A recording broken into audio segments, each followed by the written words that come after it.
every budget is framed in a certain macroeconomic context. What is happening in the economy? What is it that the people of the country have gone through? So this year also, the budget has to be framed in the context of the one the country has gone through in the past year and what it is still going through thanks to Omicron.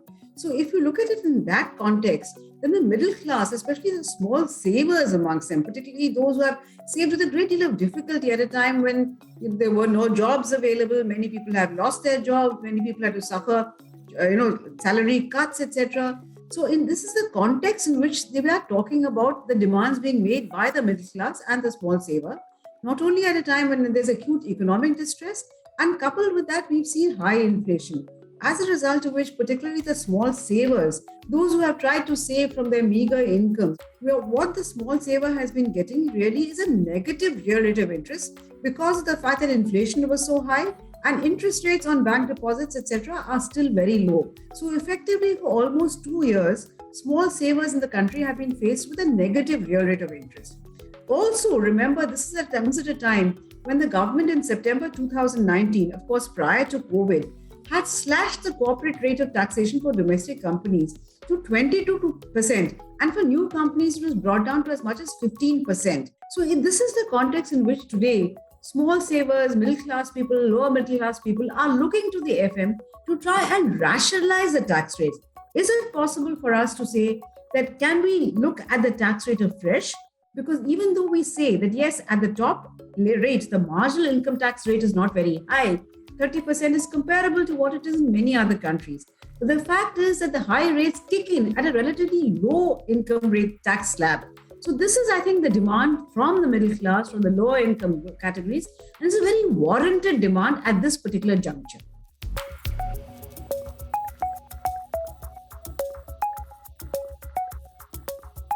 Well, yes, the FM did try experimenting last year with a new tax regime where she said, okay, if you did away with all the exemptions, don't avail of any exemptions, then in that case, maybe we can charge you a slightly lower rate of tax. But let's not forget that even this lower rate of tax kicks in at a pretty low rate of income slab. So for instance, if you see under the new regime where you don't avail of any exemptions whatsoever, you still have to pay 5% tax at an income level of 2.50 lakh, which is a very low level in income, just barely over 20,000 rupees per month. That is, of course, if you don't avail of any exemptions, because normally, in any case, at that level of income, you would not really be able to save very much to avail of those exemptions. So the experience, to my understanding and from what one reads, is that not too many people have availed of these exemptions. A, because anyway, you were not, at that kind of income level, you were not availing these exemptions. Moreover, at a higher income level where she did offer a lower rate, provided you do not avail of these exemptions, ideally you should not tinker with any income tax regime every year. So this new regime has been in operation for only about a year. So the government can perhaps give it a longer trial period, but also say that these even without the exemptions, income tax rates kick in only at a much higher income tax slab. For instance, we say that the surcharge, etc., kicks in at about 30 lakh and above. Now that 30 lakhs and above is very low an income slab for the surcharge, etc., to kick in. So ideally, what government needs to do is it needs to rationalize the tax slabs, raise the exemption limits, and then ensure that the tax becomes much more equitable across different income categories.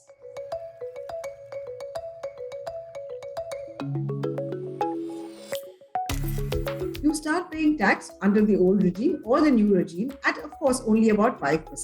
But if you accept that the government has defined EWS or the economically weaker section at 8 lakhs per annum, and this is something that the Supreme Court recently upheld in the context of the case of admission to a higher postgraduate level at medical colleges. Of course, they said they will look at it again in March, but as things stand, both the Supreme Court and the government believe that EWS kicks in at 8 lakhs. So there needs to be some kind of parity. If on the one hand you say anybody earning less than 8 lakhs falls under the economically weaker section, and at the same time you're asking them to pay tax at 2.5 lakh, that I think is an anomaly. So if government really believes that if you're economically weaker at 8 lakhs, then certainly there is a case for you to raise the income tax exemption limit also to the income level of 8 lakhs, or if not 8 lakhs, at least 5 to 6 lakhs. There are numerous anomalies as far as the capital gain structure in this country is concerned. On the one hand, we have different definitions of what constitutes capital gains tax, what is short term, what is long term. So this kind of anomaly regarding the holding period of what constitutes long term, because long term you have a lower rate of taxation. Short term capital gains typically get added to your income and you pay tax on that depending on your tax slab. Whereas long term capital gains are charged at a concessional rate of interest. So the first anomaly that we have in India, and we need desperately to correct, is to have a uniform holding period for the capital asset that you're holding, regardless of the form in which it takes, whether it is equity, whether it is property, whether it is any other kind of asset. Consider the absurdity of if you are holding a debt mutual fund, then anything over 1 year constitutes long-term capital gains when you sell and you make a gain. Whereas if you're holding it in the form of a debt mutual fund, then you have to hold it for at least 36 months in order for it to qualify as long-term capital gains. So these kind of anomalies on the holding period need to be done away with. That is number one. Number two is as far as the rates that you're going to charge.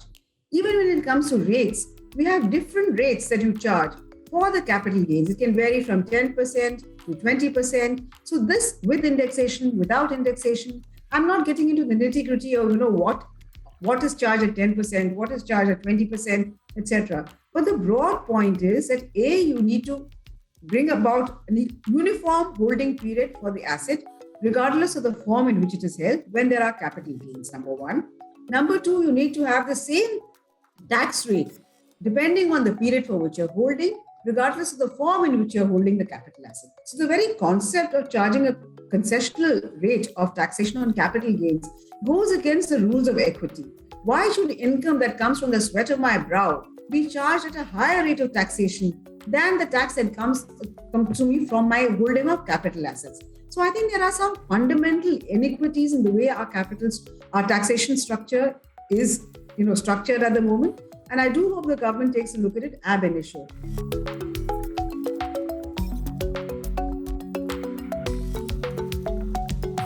For instance, say for infrastructure, government has been desperately scrounging around to get money to invest in infrastructure.